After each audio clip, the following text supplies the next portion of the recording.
Bismillahirrahmanirrahim. Assalamualaikum warahmatullahi wabarakatuh. Innal hamdalillah nahmaduhu wa nasta'inuhu wa nastahdihi wa na'udzu billahi min shururi anfusina wa min sayyiati a'malina. Man yahdihillahu فلا مضل له ومن يضلله فلا هادي له فأشهد أن لا إله إلا الله وحده لا شريك له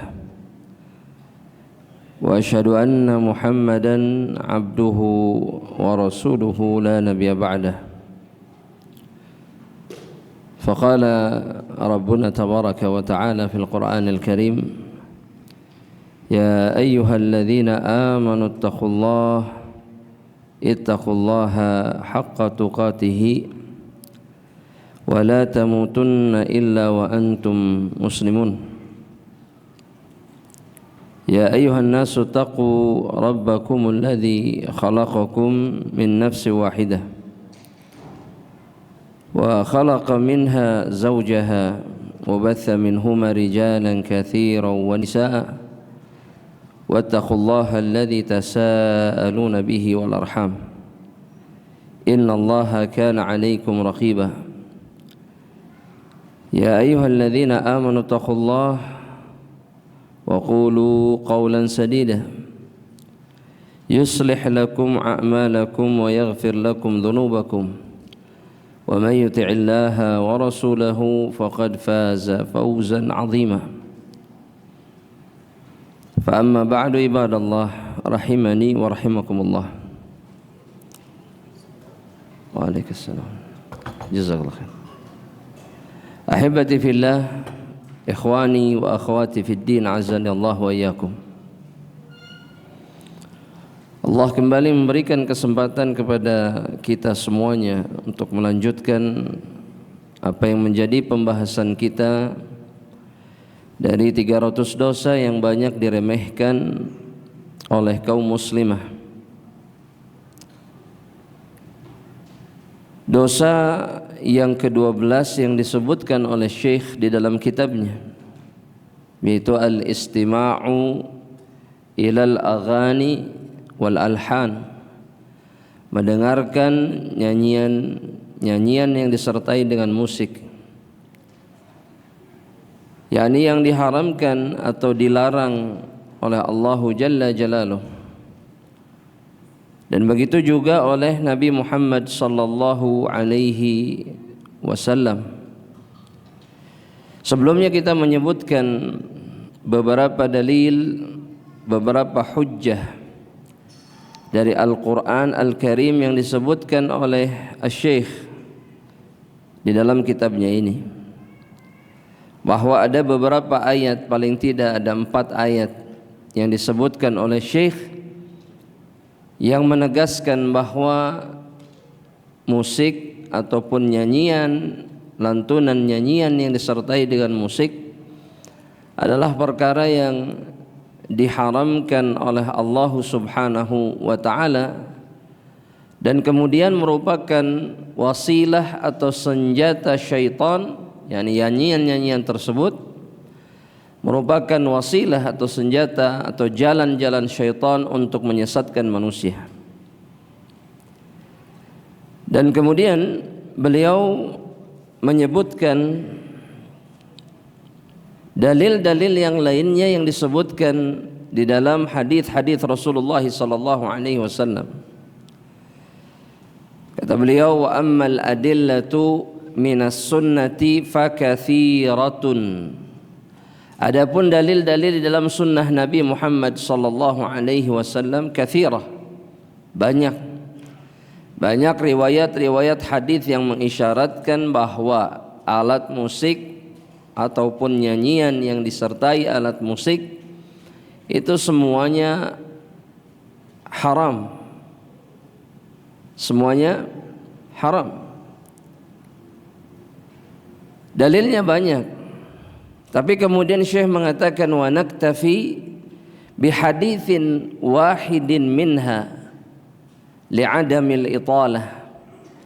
Tapi kita akan mencukupkan dengan menyebutkan satu hadis saja agar tidak terlalu panjang lebar, dan beliau memilih untuk menyebutkan satu hadis yang kemudian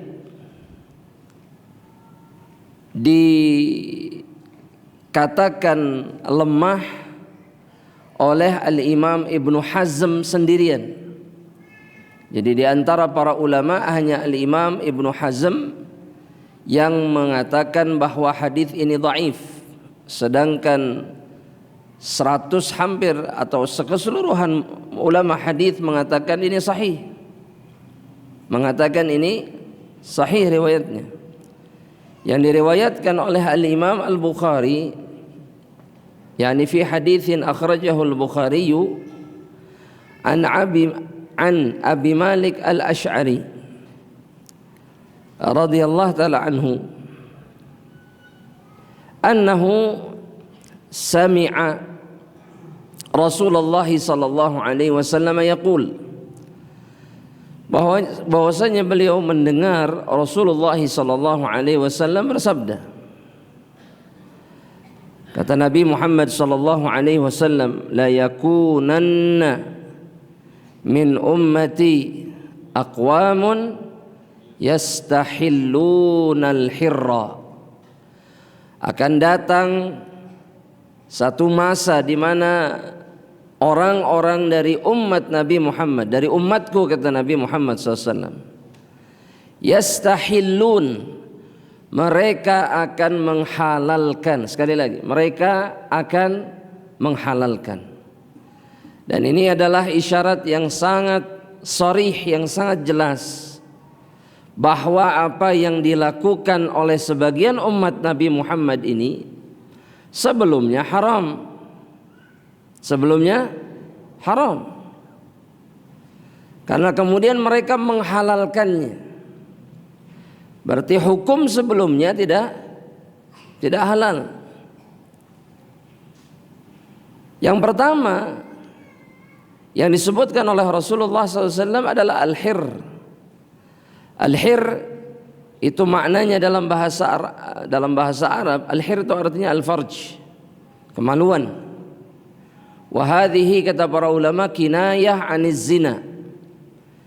Ini adalah kiasan atau isyarat dari Rasulullah SAW bahwa akan ada di antara umat Nabi Muhammad SAW yang menghalalkan perzinahan. Karena hukum asal kemaluan seorang hamba Allah Subhanahu wa ta'ala itu adalah haram jika dia tidak diawali dengan pernikahan, tidak diawali dengan akdun nikah, maka hukumnya haram. Kemudian melakukan hubungan suami istri tanpa adanya akad pernikahan. Dan akan ada di antara umat Nabi Muhammad yastahillun, mereka menghalalkan zina. Artinya mereka tidak menganggap zina itu haram. Seperti perkara yang halal saja, seperti perkara yang mubah. Kapan mau berzina, berzina. Kapan mau berganti pasangan zina, berganti pasangan zina. Gak ada masalah. Seakan tidak ada masalah sama sekali. Dan kemudian yang kedua kata Nabi Muhammad SAW, al-harir, sutra.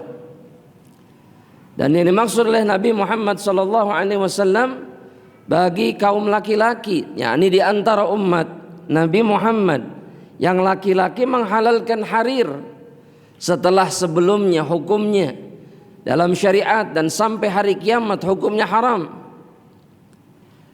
Bahkan Nabi Muhammad SAW mengatakan kepada seorang sahabat, "Ama tarda, tidakkah engkau ridha bahwa sutra itu lahum fid dunya, untuk orang kafir di dunia, walakum fil jannah, dan sutra itu kelak akan menjadi pakaian kalian di dalam surga Allah Subhanahu wa ta'ala." Jadi enggak perlu pakai sekarang di dunia, enggak perlu. Karena sutra itu Allah izinkan atau Allah biarkan orang-orang kafir memakainya, tapi tidak orang-orang yang beriman kepada Allah Subhanahu wa taala. Kemudian yang berikutnya al-khamr. Mereka kemudian menghalalkan khamr. Menganggap khamr itu seperti minuman biasa saja, seperti minuman-minuman yang tidak haram. Bahkan dalam satu riwayat Nabi Muhammad SAW mengatakan yusammuna bi ghairi ismihi.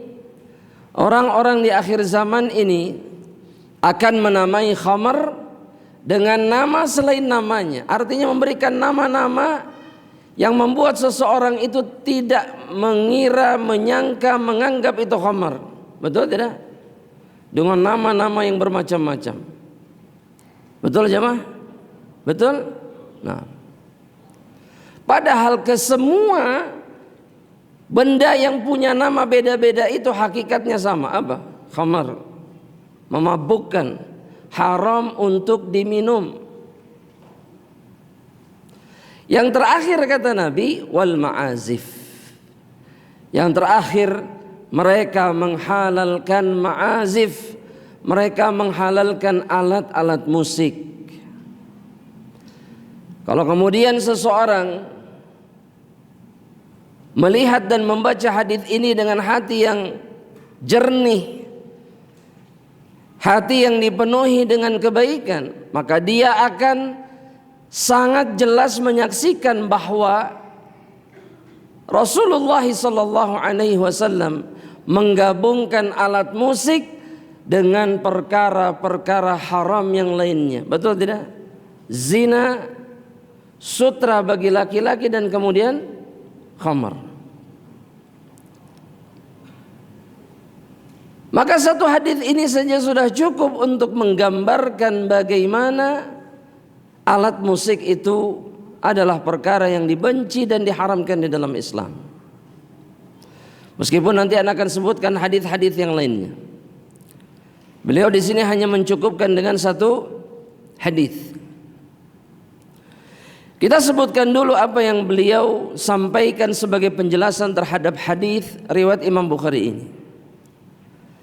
Beliau mengatakan, wa ma'na al-hadis, kata beliau, makna hadis ini,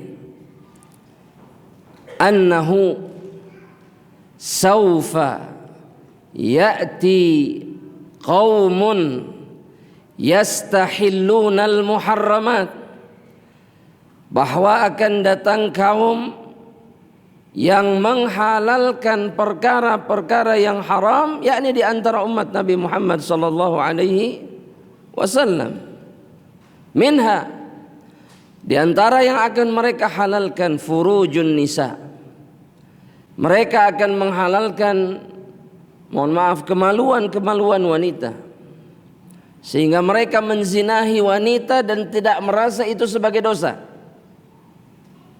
seakan itu adalah perkara yang sah-sah saja dan halal. Kemudian yang kedua kata Syekh, wa lubs al-harir, wa lubsil harir ailir rijal, kemudian memakai pakaian yang terbuat dari kain sutra, yakni kata beliau khusus untuk laki-laki, di mana Nabi Muhammad SAW mengharamkannya. Nabi mengharamkannya. Kemudian yang berikutnya, wa syurbil khamra, wa syurbil khamr, meminum khamr. Dan yang terakhir adalah yastami'unal ma'azifa wal ghina, menghalalkan yang haram. Yang terakhir yaitu adalah mendengarkan kepada alat-alat musik dan nyanyian. Yaqulun, orang-orang ini mengatakan hadza mubah, ini boleh, ini enggak ada masalah, sah-sah saja. Bahkan sebagian orang sekarang berusaha membuat bahwa musik dan nyanyian ini perkara yang syar'i, bagian dari agama bahkan. Nasallallahu alaihi wasallam. Ini batil. Ini salah besar. Dan yang menyalahkannya adalah Rasulullah sallallahu alaihi wasallam dan Allah Subhanahu wa taala. terlebih dahulu yang mengharamkannya. Begitu juga diikuti oleh Rasulullah sallallahu alaihi wasallam. Fayazifun, mereka kemudian memainkan alat musik. Wa yatbalun, kemudian mereka memainkan gendang-gendang atau genderang-genderang. Wa yarqusun, dan kemudian mereka berjoget. Wa yughnun, dan kemudian mereka bernyanyi. Wa idza jabahathum wa ankarta alaihim wa idza jabahtahum wa ankarta alaihim qalu hadza mubah wa qad sahhat nubu'atuhu sallallahu alaihi wasallam bidzalik. Jika engkau kemudian hadapi mereka dan mengingkari kemungkaran mereka, maka mereka mengatakan ini boleh, ini boleh. Dan ada pembenarannya dari hadis Nabi Muhammad sallallahu alaihi wasallam. Yang dimaksud oleh mereka dengan pembenaran adalah beberapa riwayat yang diriwayatkan dari Rasulullah sallallahu alaihi wasallam, di antaranya dari Ibunda Aisyah radhiyallahu taala anha, ketika hari Id di mana ada sebagian anak-anak perempuan yang belum sampai usia baligh memainkan duf. Memainkan apa? Duf. Dan kemudian bernyanyi di sisi Rasulullah sallallahu alaihi wasallam. Yang mana ketika Abu Bakar masuk ke rumah Rasulullah SAW, justru Abu Bakar yang berusaha membubarkan anak-anak ini. Bubar, kata Abu Bakar. Ayakunu mazabiru syaitan fi baiti Rasulillah sallallahu alaihi wasallam. Apakah seluring-seluring setan itu dimainkan di rumah Rasul? Itu kata siapa? Abu Bakar Siddiq. Saya mau tanya sama hadirin, kalau duf itu boleh dimainkan atau tidak? Hukum asalnya boleh dimainkan atau tidak? Nggak boleh, nggak boleh. Karena duf itu alat musik. Tapi kemudian diberikan keringanan ketika hari raya. Paham maksudnya jemaah? Itu pun hanya duf. Apa itu duf? Hah? Rebana, bukan rebana seperti di Indonesia, bukan. Jauh. Iya, terbuat dari kulit, betul. Tapi bagaimana? Hakikat duf itu seperti apa? Seperti kendang tapi tidak bersuara nyaring. Suaranya seperti ini. Atau deb. Suaranya lebih apa namanya? Apa istilahnya? Ada mantan musisi di sini. Lebih, pokoknya tidak nyaring. Kalau rebana di kita kan nyaring, tang tang. Nah ini enggak, ini deb deb. Cuman seperti genderang tapi suaranya tidak nyaring. Ya silahkan pikirkan seperti apa. Itu diizinkan setelah sebelumnya tidak boleh, hanya dalam beberapa kesempatan. Dan itu pun hanya sebatas itu, sebatas bersenang-senang di hari raya, Idul Adha, Idul Fitr, atau kemudian dalam riwayat yang lain disebutkan dalam rangka menyiarkan pernikahan seorang muslim dan muslimah, bahwa ada pernikahan. Di luar itu tidak boleh. Kalaulah duf itu boleh dimainkan, maka niscaya dia dimainkan di selain kesempatan-kesempatan ini. Tapi tidak dilakukan. Kenapa? Karena duf tidak boleh dimainkan sebenarnya. Makanya diingkari oleh siapa tadi? Abu Bakar As-Siddiq. Diingkari sama Abu Bakar. Tapi Nabi kemudian memberikan rukhsah, memberikan keringanan. Namun di luar itu maka tidak ada keringanan untuk memainkan alat musik apapun. Terima atau tidak terima, terserah. Yang pasti ini syariat Allah dan Rasulnya, sudah. Silahkan mau cari dalil, mau cari ini, mangga. Tapi ingat bahwa Rasul Allah dan Rasulnya Sallallahu Alaihi Wasallam itu betul-betul berlepas diri dari mereka yang menganggap bahwa musik itu halal, dan kemudian Allah dan Rasulnya lah yang mengharamkan umat Islam untuk memainkan alat musik atau bernyanyi dengan iringan alat musik. Pasti pertanyaannya begini, lantas apa gantinya kalau begitu? Kan kita pengen apa namanya? Pengen apa jemaah? Ya pengen menghibur diri. Bagaimana cara orang beriman menghibur dirinya? Jemaah, sok jawab jemaah, jawab. Bagaimana cara menghibur diri sendiri bagi orang-orang yang beriman? Jemaah, kenapa jadi bingung semuanya? Hah? Berapa? Oh, kajian katanya. Masya Allah, luar biasa. Ini hiburan luar biasa ini. Selain kajian, apa selain kajian? Bersenandung. Ini masih dekat ke musik, betul tidak? Baik, nanti kita bahas. Selain bersenandung, menghibur diri itu gimana caranya? Supaya hati bahagia. Oh, pemotoran katanya. Oh, beda lagi nih urusannya. Ini mah yang dituntunkan oleh syariat apa? Yang bikin hati senang, yang bikin hati tenang, yang bikin hati bahagia. Hah? Mengingat Allah.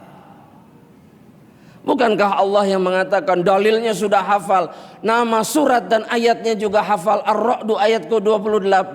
Kata Allah, ala bidzikrillahi tatmainnul qulub. Bukankah dengan mengingat Allah hati itu menjadi tenang? Orang-orang itu sibuk mengatakan musik mendatangkan kebahagiaan, musik mendatangkan ketenangan. Semuanya omong kosong. Kalaulah mereka yang mencintai musik tenang, maka tidak ada yang bunuh diri di antara mereka. Gak ada yang minum khamar, gak ada yang berzina jika memang musik mendatangkan ketenangan. Bohong. Mereka sedang berbohong.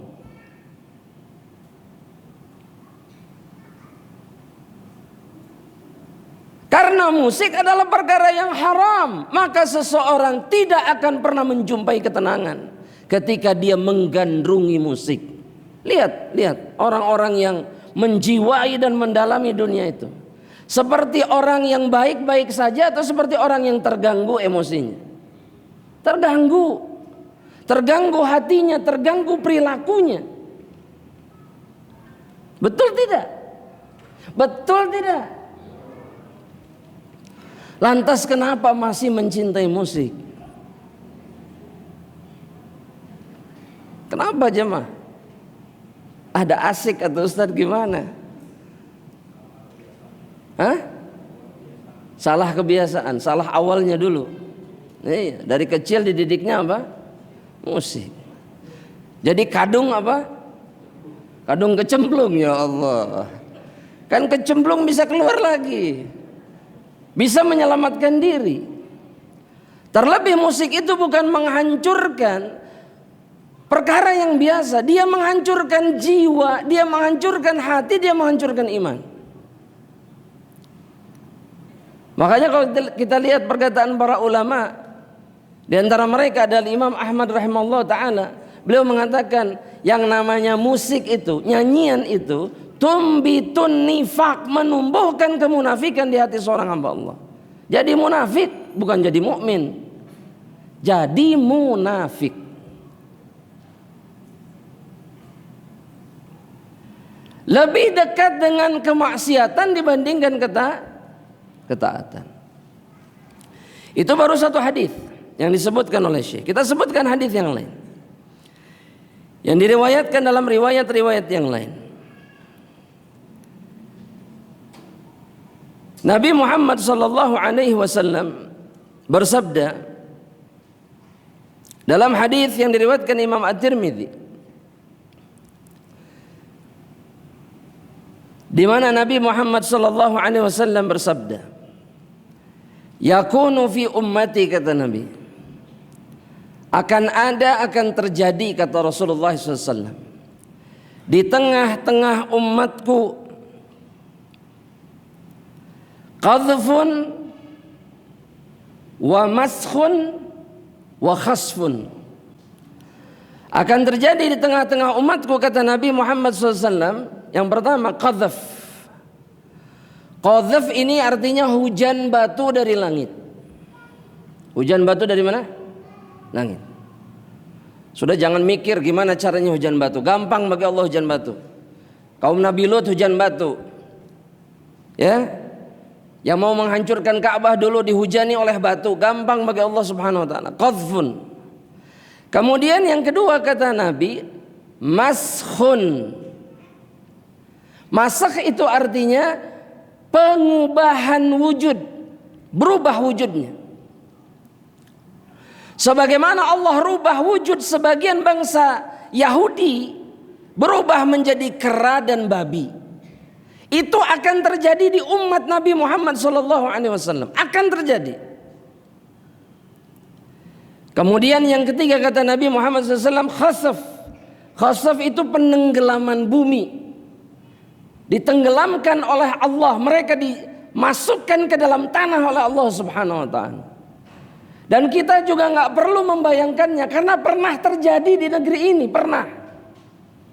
Berapa tahun yang lalu di satu wilayah, bagaimana rumah semua yang ada di atas itu masuk, hilang, gak ada. Tanah itu seperti cair, berputar seperti air, semuanya masuk ke dalam. Itu namanya khasfun.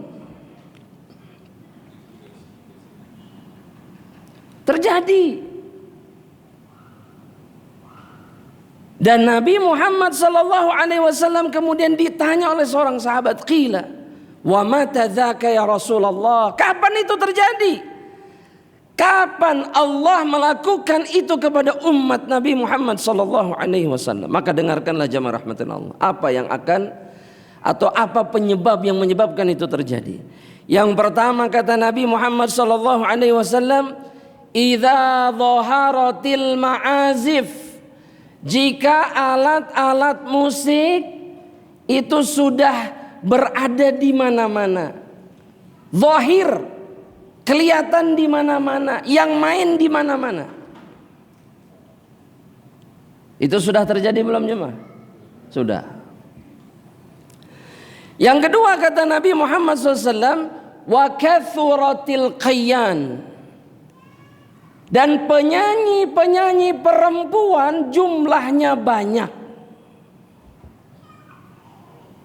Sudah terjadi belum? Sudah.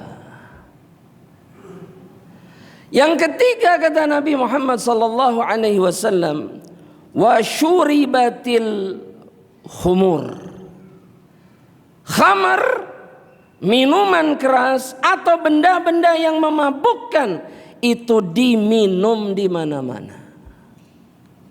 Sudah terjadi belum? Sudah.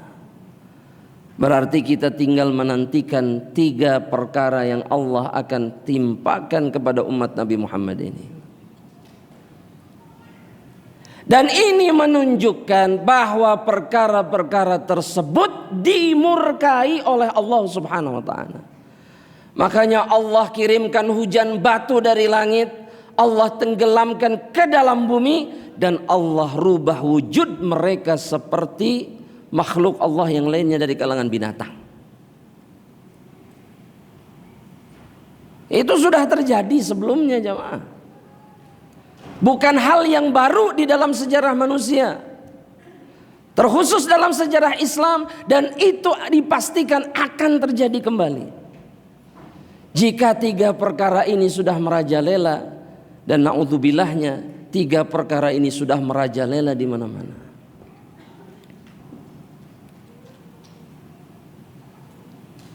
Dan masihkah kita kemudian mengatakan bahwa boleh kalau cuma sekedar bermain-main, sekedar apa?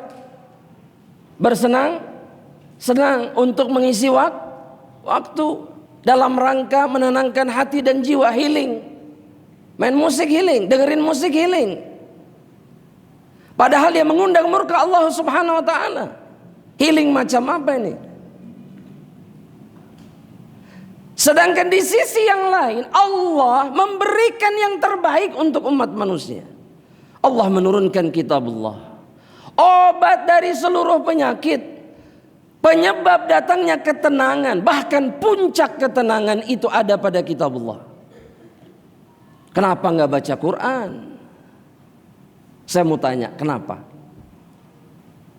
Jamaah? Malas. Apa lagi alasan?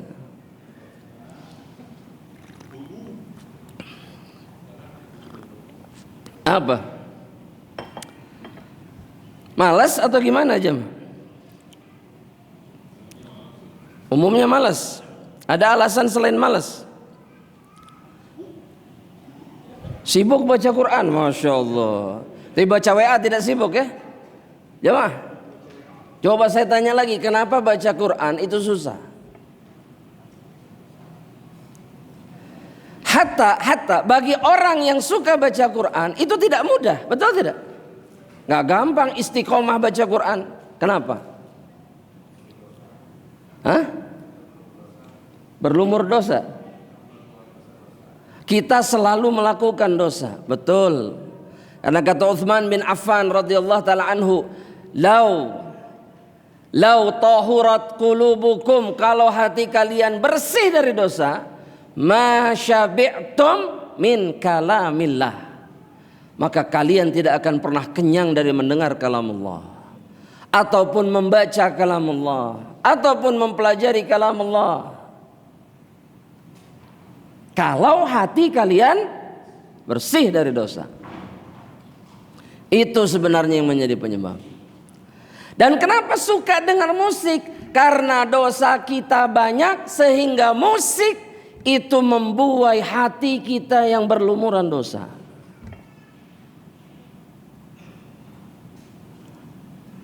Makanya harus hati-hati ketika ternyata musik lebih kita sukai, nyanyian lebih kita sukai dibandingkan itu tanda apa?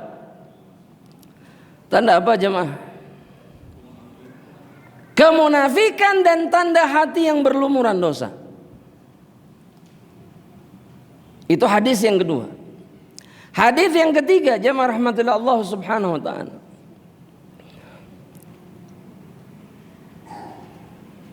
Hadis ini diriwayatkan oleh Imam Al-Bazzar dan disahihkan oleh Syekh Muhammad Nasiruddin Albani rahimahullah ta'ala. Kata Rasulullah SAW, sautani mal'unani, ada dua suara yang dilaknat oleh Allah subhanahu wa ta'ala. Apa? Ada dua suara yang dilaknat oleh Allah subhanahu wa ta'ala, dibenci, dimurkai oleh Allah.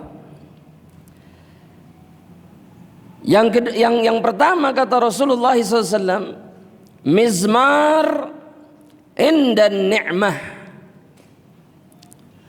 Mizmarun indan ni'mah, suara alat musik atau seruling, mizmar itu seruling, ketika sedang mendapatkan kesenangan atau kenikmatan. Tasyakurnya main. Ini kan yang sering terjadi, betul tidak? Ya, kalau lagi tasyakuran ngundang apa? Itu semuanya sudah. Maka suara yang muncul adalah suara yang dilaknat oleh Allah subhanahu wa ta'ala. Jika alat musik ini boleh, maka tidak akan pernah dilaknat oleh Allah. Sedangkan Nabi mengatakan mal'un dilaknat. Kemudian yang kedua kata Nabi Muhammad sallallahu alaihi wasallam, warannatun inda musibah, rintihan. Yang dimaksud dengan rintihan di sini adalah ratapan yang disertai tangisan, rannah. Inda musibah, ketika tertimpa musibah, ketika diberikan musibah oleh Allah subhanahu wa ta'ala, maka itu adalah suara yang juga dibenci oleh Allah subhanahu wa ta'ala. Bukan hanya sekedar tangisan, menangis itu tidak dilarang. Dilarang tidak? Tidak. Yang dilarang itu meratap. Ya, mungkin bahasa Belandanya gogowakan. Ya. Atau apapun lah istilahnya. Ya. Itu yang dibenci sama Allah Subhanahu wa taala. Nangis-nangis tapi tidak perlu meratap, tidak perlu teriak-teriak, tidak perlu jerit-jerit, tidak perlu kemudian melakukan perkara-perkara yang haram. Dan 3 hadis ini mengisyaratkan kepada kita bahwa alat musik itu tidak boleh. Tidak boleh, hukumnya haram. Nah, Asy-Syaikh dalam kitabnya kemudian mengatakan yustafadu minal hadis. Ketika beliau tadi menyebutkan hadis riwayat Imam siapa? Bukhari. Bisa diambil faidah kata beliau dari hadis yang tadi bahwa tahrimul ghina, adanya pengharaman nyanyian yang disertai alat musik, wa dzalika min wujuh. Itu dilihat dari beberapa sisi bahwa hadis itu bisa jadi dalil. Yang pertama, al-awwal, bisa dilihat dari perkataan Nabi yastahillun. Ketika Nabi mengatakan yastahillun, yang artinya menghalalkan, kata Syekh, idzil aslu huwal hurmah. Ini mengisyaratkan bahwa hukum asalnya haram, tidak boleh. Walakinnahum, akan tetapi sebagian umat Nabi Muhammad ini kemudian menghalalkan apa yang diharamkan oleh Allah. Dan alat musik ini digandengkan dengan zina, digandengkan dengan khamar, digandengkan dengan sutra. Terus bagaimana mungkin kemudian yang terakhir ini jadi halal hukum asalnya? Disejajarkan, dideretkan dengan dosa-dosa yang lain. Dan ini mengisyaratkan bahwa hukum asalnya haram, gak boleh. Dan hadis ini sahih. Kemudian sisi yang kedua yang mengisyaratkan bahwa gak boleh alat musik dan nyanyian itu, kata Syekh, iqtiranuhu bizina wal khamar walubsil harir, disejajarkan, disetarakan dengan zina, dengan minum khamar, dengan memakai sutra. Wa kullu hadhil umur muharramah. Semua perkara ini haram dalam Islam, dengan dalil-dalilnya yang sangat sharih di dalam hadis-hadis Rasulullah SAW. Begitu juga dalam ayat-ayat Allah tentang haramnya zina, tentang haramnya khamar. Haram, gak boleh. Dan Al-Imam Ibnul Qayyim, kata Syekh, mengatakan walayan bagi, kata beliau, tidak pantas liman syamma raihatal ilm, bagi orang-orang yang mencium aroma ilmu, artinya yang tahu ilmu, punya ilmu. Beliau bahasakan dengan pernah mencium ilmu. Jadi pernah menciumnya saja sudah tidak pantas, apalagi yang makan, apalagi yang meminum ilmu itu. Paham maksudnya jemaah? Baru nyium saja itu sudah tidak pantas, kata Imam Ibnu Qayyim, an yatawaqqafa fi tahrimil ghina wa alatil malahi. Tidak pantas dia kemudian tawakuf. Apa itu tawakuf? Gak boleh tawakuf. Apa itu tawakuf? Tawakuf itu gak punya pendapat, gak bilang haram, tapi juga tidak mengatakan yang lainnya. Karena kebingungan ini halal atau haramnya, saya gak berani mengharamkan.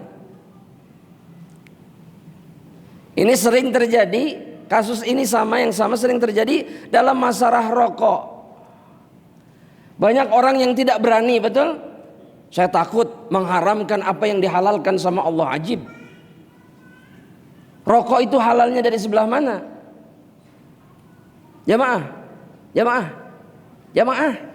Rokok itu halalnya dari sebelah mana? Coba tanya. Jawab pertanyaan saya.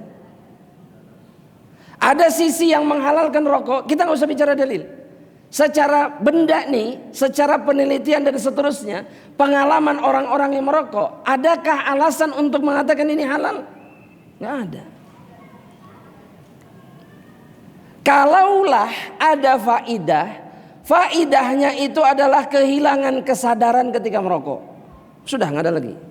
Ini persis sama seperti khamar.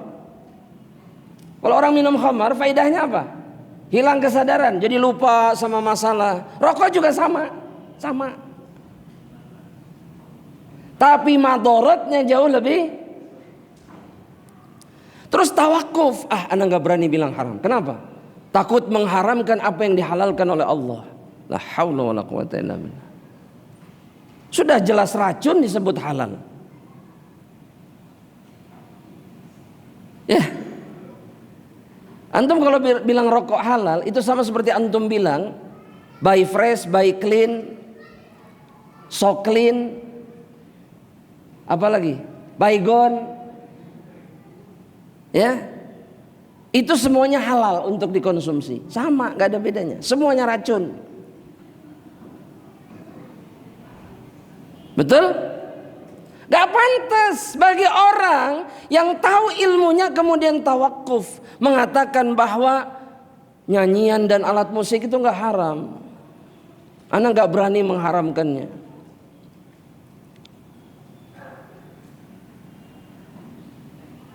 Fa'aqallu ma yuqal, perhatikan ini. Imam Ibnul Qayyim kemudian memberikan pengingat sama kita. Ingat bahwa nyanyian sama alat musik itu paling tidak kalau seseorang kemudian menganggap itu tidak haram, paling tidak kita bisa mengatakan bahwa innaha syiarul fusaq.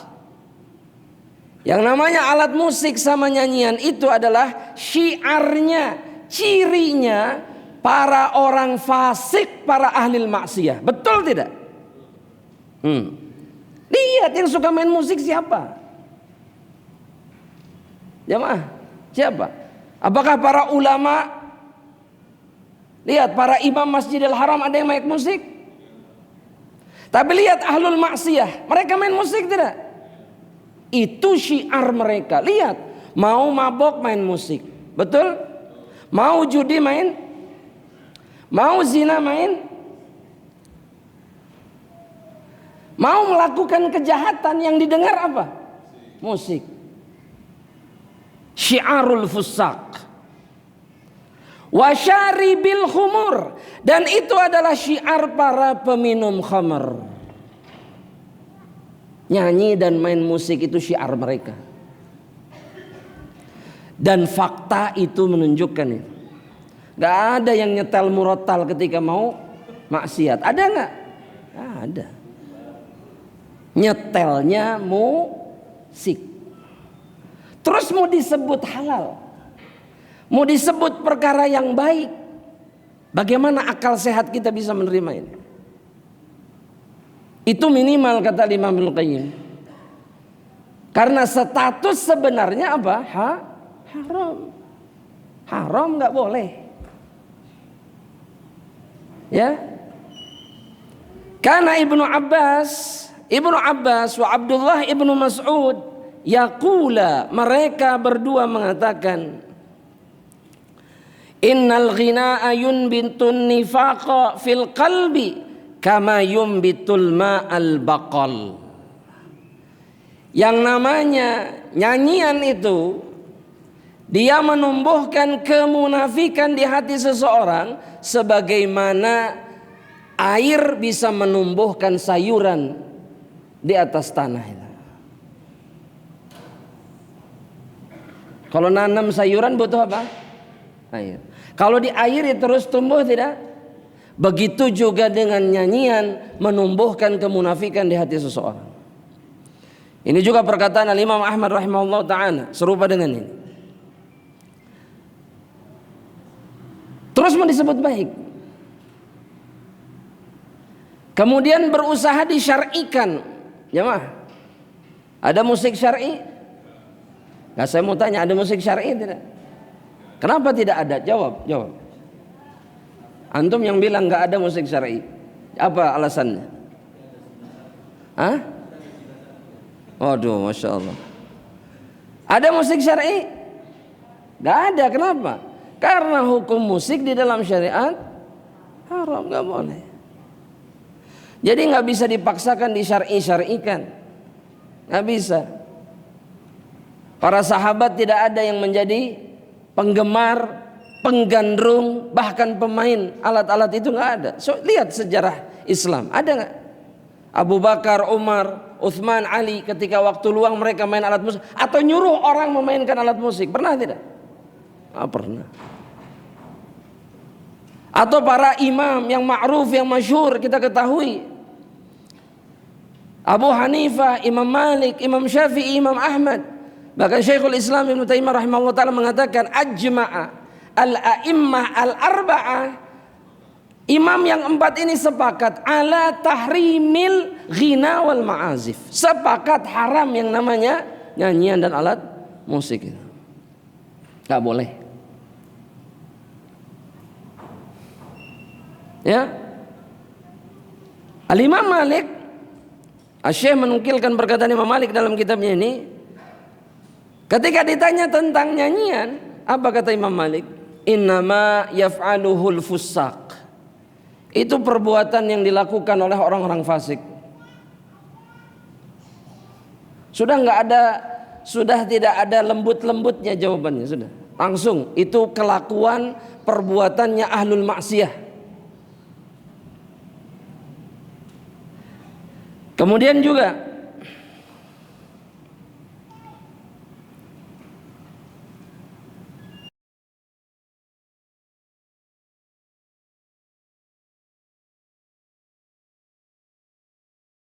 bahwa al-ghina ruqyatuz zina. Apa artinya jemaah? Kata Fudail ibn Iyad, al-ghina ruqyatuz zina. Apa artinya?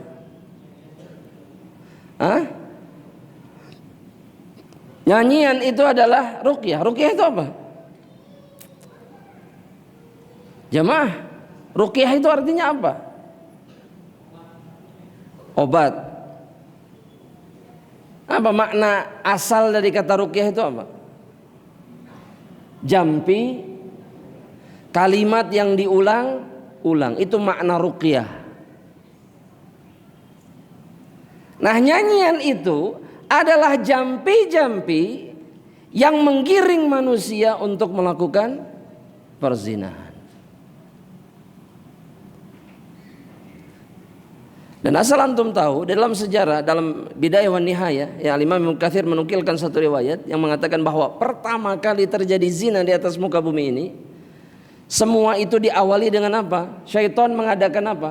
Mengadakan jamuan nyanyian dan alat musik, di mana laki-laki dan perempuan berkumpul, bernyanyi bersama, berjoget bersama. Setelah itu apa? Zina. Dan itu yang selalu terjadi di dalam setiap acara yang digaungkan musik dan nyanyian di dalamnya. Betul tidak? Itu yang selalu terjadi.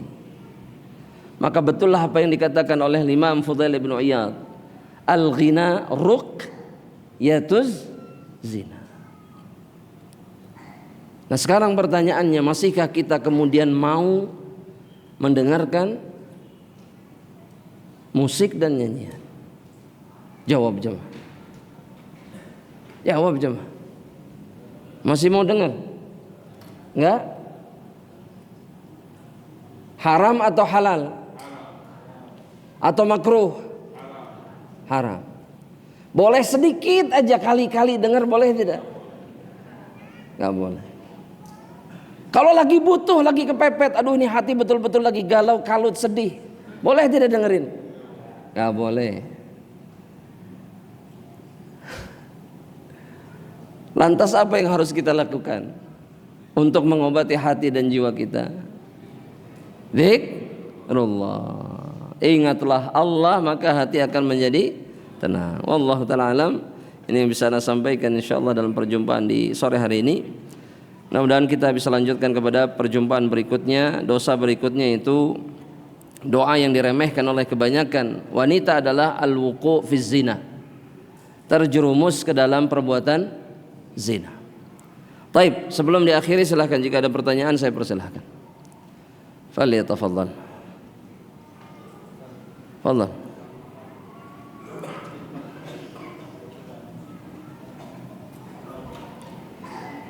Ketika makan di tempat umum ada musik, harus gimana? Jangan didengarkan. Kalau bisa dimatikan, dimatikan. Kalau sangat mengganggu, bukan hanya, maksud saya bukan mengganggu kenyamanan, tapi mengganggu hati dan jiwa kita, maka tinggalkan tempat yang seperti ini. Cari tempat makan yang lain. Cuman masalahnya kita ini tidak pernah berani untuk kemudian mencoba untuk menghentikan nyanyian-nyanyian ini. Betul? Padahal saya tahu ada satu orang yang tidak peduli di mana dia berada, kalau ada nyanyian dia datangi sumber suaranya dan dia katakan matikan. Itu dimatikan, cetlek, sudah selesai. Beres. Tapi kita nggak pernah mencoba, betul tidak? Betul tidak jemaah? Jemaah? Ya jemaah. Kalau tidak mungkin kemudian maka tutup telinga kita untuk tidak mendengarkan. Karena jika kita membuka telinga, berusaha memalingkan konsentrasi kita dari mendengarkan nyanyian, ini sangat beresiko, sangat mungkin kemudian kita tetap terganggu hati dan jiwa kita oleh lantunan-lantunan nyanyian dan musik ini. Nah, Masya Allah. Silakan kalau bertanya lain. Tafadhal. Tafadhal. Assalamualaikum.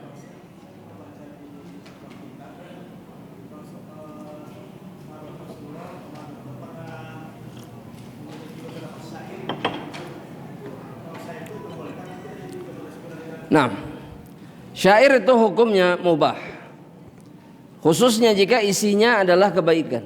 Makanya Nabi Muhammad SAW itu memiliki sebagian sahabat yang merupakan penyair dan sering memuji Rasulullah SAW dengan syair-syair mereka, dan dibiarkan oleh Rasulullah SAW.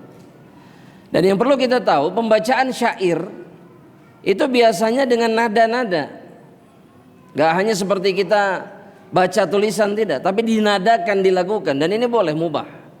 Ini boleh selama isinya baik, dan kemudian yang kedua tidak dilantunkan dengan alunan alat-alat musik. Sebagian orang mengatakan ini nasyid.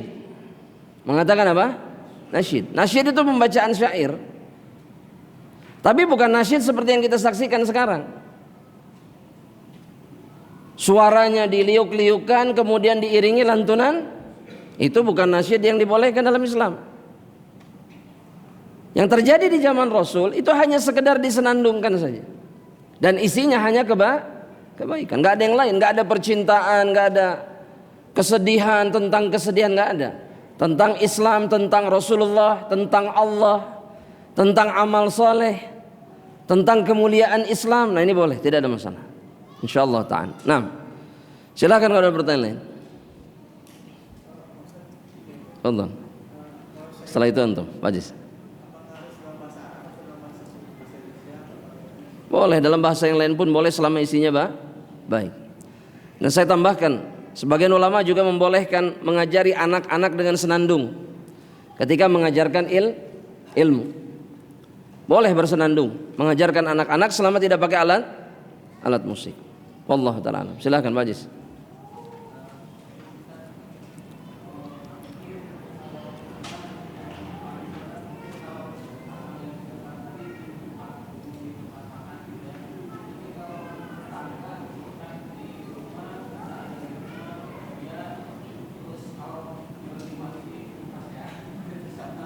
Kalau nyuruh dimatiin pipa seun sama tetangga maksudnya, tapi kan belum pernah dicoba kan? Belum pernah dicoba kan? Belum. Tapi coba dulu saja. Lihat pasea apa ente. Kalau kira-kira pasea, maka kita menghindar dari pertikaian ini. Gak usah dilanjutkan. Tapi kalau syukur-syukur kemudian ketika kita nasihati dimatikan sama dia, alhamdulillah kita selamat, dia selamat. Dan kemungkinan itu nggak akan pernah kita tahu kalau belum pernah dicoba. Coba aja.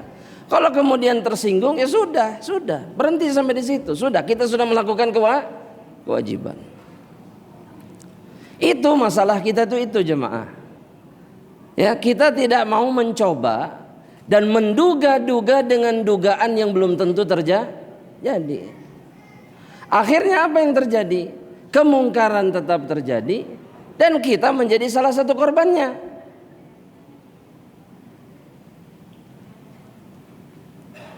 Dan yang seperti ini bukan masalah kita saja.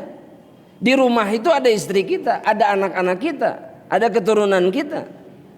Mereka pun kemudian tersakiti dan dirusak oleh suara-suara seperti ini. Coba saja dengan baik-baik. Punten. Suaranya terlalu keras. Cik, jangan bilang dikecilin. Cik pareman gitu sudah. Coba matikan. Oh nggak bisa, ya sudah. Kalau nggak bisa sudah. Dan sampaikan kepada dirinya ini nggak boleh, ini haram dalam Islam. Kalau selesai. Tugas kita hanya menyampaikan. Silahkan.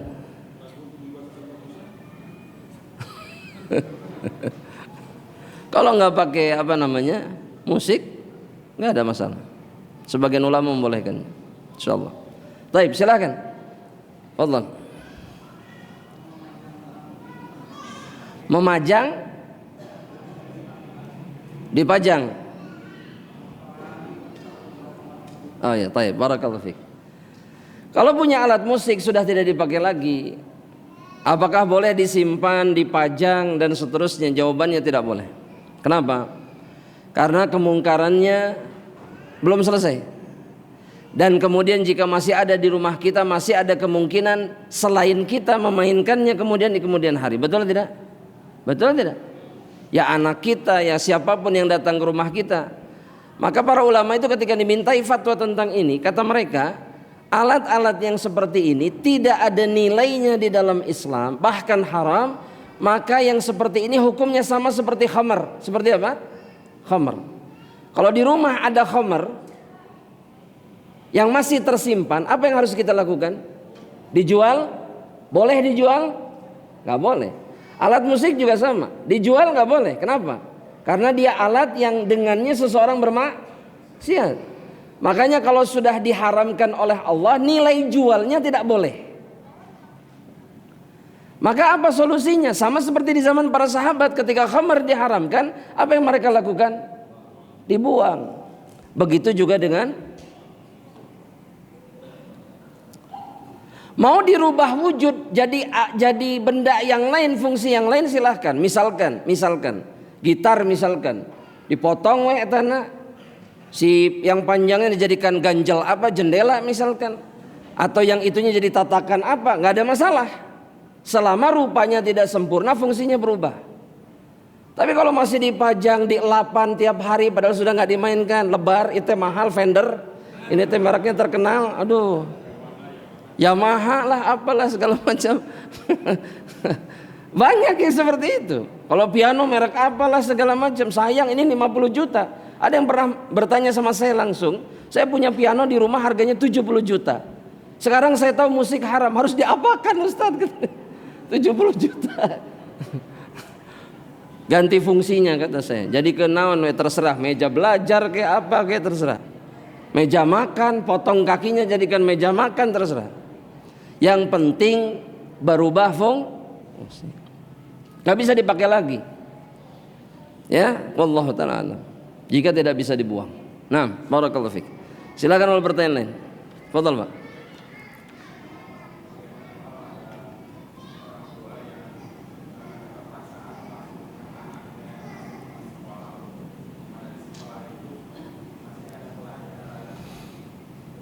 Nah,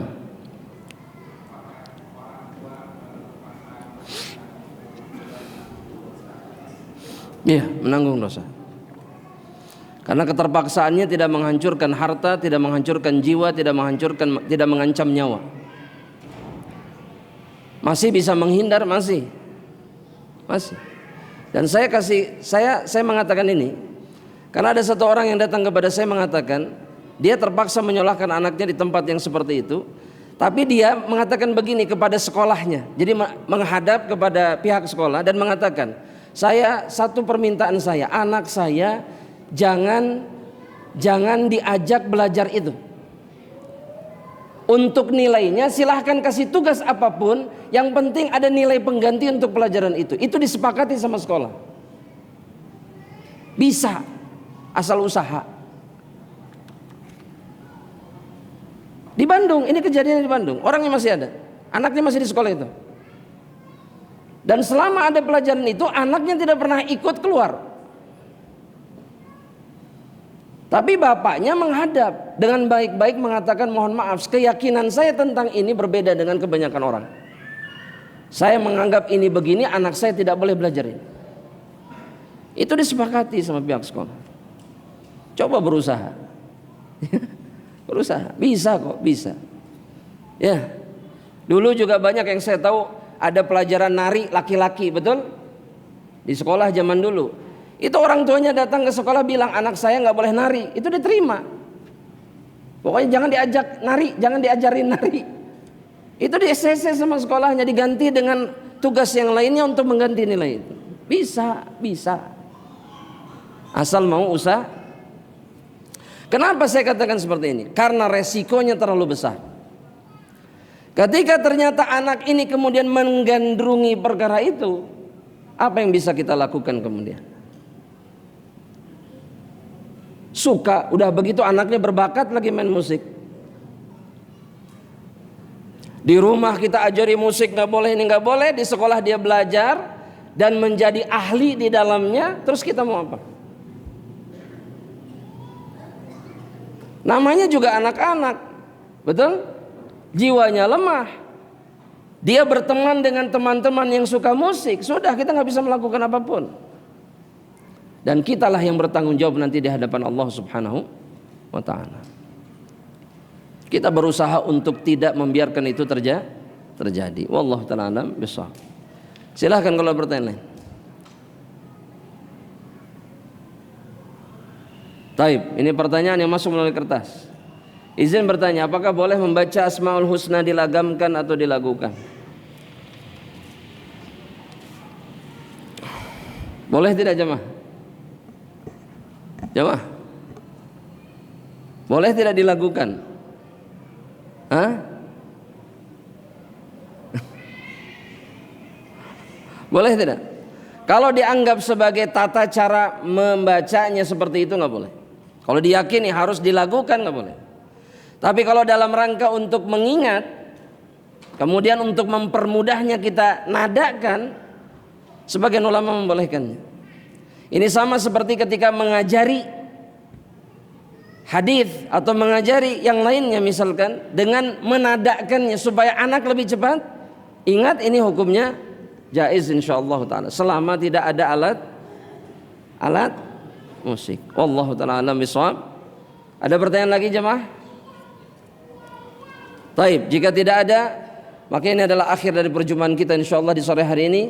Semoga Allah mengampuni dosa-dosa kita insyaallah, merahmati kita semuanya dan memasukkan kita ke dalam jannah insyaallah. Amin Allahumma amin. Kita akhiri perjumpaan kita dengan doa kafaratul majlis. Subhanakallahumma bihamdika asyhadu an la ilaha illa anta astaghfiruka wa atubu ilaik. Assalamualaikum warahmatullahi wabarakatuh.